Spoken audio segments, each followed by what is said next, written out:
In 1980s, Sacramento, a modest boarding house stood out, run by the eerily sweet Dorothea Puente. With her warm gaze and smile, Puente concealed her true nature as a cold-blooded serial killer. In her modest boarding house, Puente carefully selected her victims, elderly and disabled individuals who had no one else to turn to. They were drawn in by her false kindness. Puente's murders were as chilling as it was methodical. She carefully selected individuals who were estranged from their families and lacked strong social connections, making them easy targets. Once they moved into her boarding house, Puente would gain their trust through acts of kindness and generosity. She would cook them meals, offer them companionship, and provide a sense of security in their twilight years. But soon, her true intentions would surface. Unbeknownst to her tenants, Puente would secretly administer lethal doses of prescription drugs,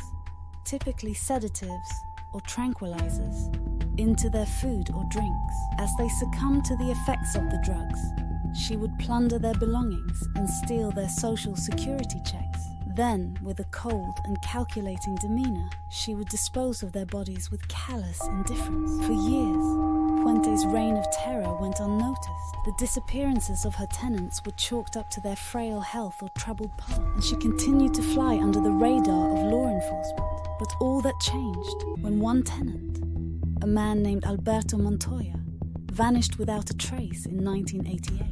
Montoya's sudden disappearance raised suspicions among his friends, who began to question Puente's role in his absence. Their inquiries sparked an investigation that would uncover the horrifying truth lurking beneath the surface of the boarding house. As authorities delved deeper into Puente's past, they uncovered a trail of deception and death spanning several years. Multiple bodies were unearthed from the backyard of the boarding house, each one a grim testament to Puente's depravity. In 1989, Puente, then in her early 60s, was arrested and charged with multiple counts of murder. The extent of her crime sent shockwaves through the community and captured the attention of the nation. Puente's trial became a spectacle of horror and fascination. As the evidence against her mounted, Puente's facade of innocence crumbled, revealing the true extent of her malevolence. In the end, Dorothea Puente was convicted of 9 murders and sentenced to life in prison without the possibility of parole. Her boarding house, once a place of refuge for the vulnerable, became a symbol of the darkest depths of human corruption. Stay with me for more unbelievable crime cases based on real-life court documents. Never forget, criminals are living with us and crime is everywhere.